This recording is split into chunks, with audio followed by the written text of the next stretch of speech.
सिर्फ 1 मिनट। भाई अगर कोई खामखा आपकी बेइज्जती कर दे तो गुस्सा आता है ना। और जाहिर है अगर कोई अजनबी आदमी, कोई सड़क पे चलता हुआ मुसाफिर, कोई गाड़ी सवार अगर आपकी बेइज्जती करके चला जाएगा तो आपको वक्ती तौर पे गुस्सा आएगा। बाद में आप ठंडे हो जाएंगे, वो अपने रास्ते पे और आप अपने रास्ते पे। लेकिन ज्यादती करने वाला अगर वो हो जो आपके दिल से करीब हो, जिसे आप अपने दिल की गहराइयों से अपना दोस्त समझते हो, अपना अजीज समझते हो, अगर वो आपके साथ ज्यादती करे, फिर करता रहे करता रहे करता रहे और उसे अपनी अना का मसला बना लें, फिर तो गुस्सा मुस्तकिल ही रहता है। ये कोई इतनी गैर फितरी बात नहीं है। कहते हैं मंसूर को जब लेके जा रहे थे फांसी के तख्ते पे फांसी देने के लिए, तो लोग उसे रास्ते में पत्थर मार रहे थे और वो अनल हक के नारे लगा रहा था।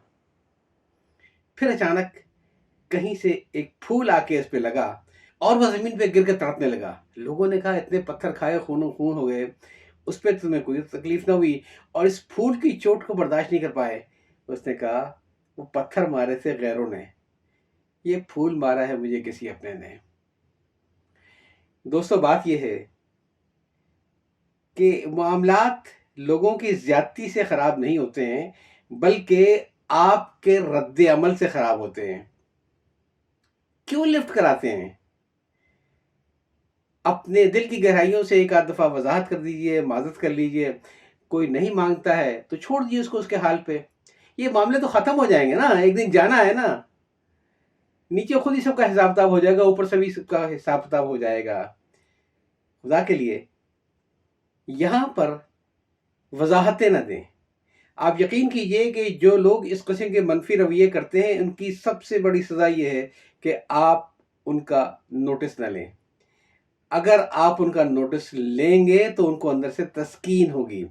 अगर आप उनको नज़रअंदाज करेंगे तो उस सूरत में ये होगा कि वो उनका कर्ब, उनकी बेचैनी बढ़ती चली जाएगी कि इस बात पर भी इसका असर नहीं हुआ। अपनी महफूज जगह पे बैठे रहें, लोगों के इश्तियाल दिलाने में आकर अपनी महफूज जगह को न छोड़ें। और आपकी महफूज जगह क्या है? आई डैम केयर। हुआ यूं कि बरतानिया में फौज ने अफगानिस्तान पे फौज कशी की और अफगानिस्तान जाने के लिए जो पेचीदा रास्ते थे उसमें एक दर्रा ऐसा पड़ा जो बहुत ही तंग किस्म का दर्रा था और जिसमें से 2-3 खच्चर या सिपाही एक साथ गुजर सकते थे। किस्मत की खराबी ये कि पहाड़ी की चोटी के ऊपर एक अफगान साथ में अपने कोई गोलियों को बहुत बड़ा लकड़ी का बक्सा लिए बैठ गया था और पत्थर की आड़ में उसने मोर्चा बनाया था। वो अंग्रेजों को नजर नहीं आ रहा था। अब जाहिर है जैसे जैसे वो कुली और मजदूर और सिपाही खच्चरों समेत आगे बढ़ाए जाएं तो वो ऊपर से एक फायर मारे और वो खच्चर और कुली और वो सिपाही वो मर जाए। तंग सा दर्रा। अब उसके अंदर एक प्रॉब्लम ये था कि ऊपर से गोलियां बरस रही थी और नीचे से लाशें पड़ी थी और वो दर्रा अबूर करना बहुत जरूरी था। अंग्रेज जो कमांडर था उस मुहिम का, उसके समझ में कुछ ना आया कि करूं तो क्या करूं।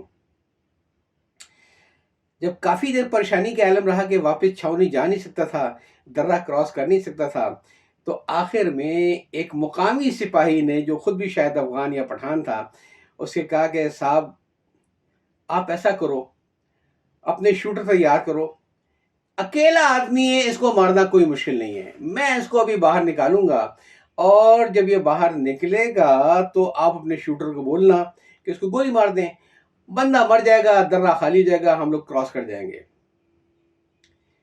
वो झल्ला गया। कहेंगे भाई वो अकेला आदमी है, मैं भी जानता हूं, लेकिन वो पत्थरों का मोर्चा बना के छुप के बैठा है, नजर नहीं आ रहा है, वो कैसे बाहर आएगा?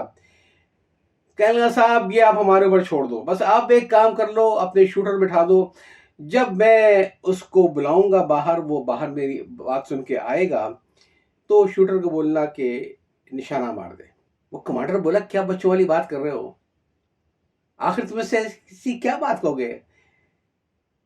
तो उस मुकामी सिपाही ने कहा कि साहब वो भी हमारी तरह, हमारे कबीले का, हमारे इलाके का है, वो भी हमारी तरह अफगान है, पठान है, जो भी है, मुझको मालूम है उसको कैसे निकालना है। ابھی میں اس کو آواز دوں گا، ابھی وہ باہر آئے گا، آپ نے شوٹر تیار رکھنے ہیں۔ تو کمانڈر نے کہا چلو رسک لے لیتے ہیں، اور اپنے شوٹر بٹھا دیے، کہا بلاؤ اس کو۔ تو کہتے یہ ہیں کہ اس مقامی سپاہی نے کھڑے ہو کر پشتوں میں پہلے تو اس کی دی 2-3 موٹی موٹی گالیاں، اور پھر کہا کہ کیا زنخوں کی طرح تو پتھر کے پیچھے چھپ کر بیٹھا ہے، ذرا ماں کا دودھ پیا ہے نا تو مردوں کی طرح باہر نکل، پھر میں تجھے بتاتا ہوں۔ تو وہ جو پتھروں کی اوڑ میں بیٹھا تھا مشتعل ہو گیا، اور مشتعل ہو کے باہر نکلا جواب دینے کے لیے کہ ہاں میں مرد کا بچہ ہوں، اور اس کو فوری طور پہ اڑا دیا گیا۔ ذرا خیال کیجئے گا، آپ کے نفس کے اندر بھی ایک ایسا انسان موجود ہے جسے کوئی اشتعال دلا دے تو وہ نکل کے باہر آ جاتا ہے۔ اس کو ٹھنڈا رکھیں، اس کو اندر رکھیں۔ ضرورت نہیں ہے ان لوگوں کو زیادہ لفٹ کرانے کی جو آپ کی توجہ کے مستحق نہیں ہے۔ یاد چاہتا ہوں۔ اللہ حافظ۔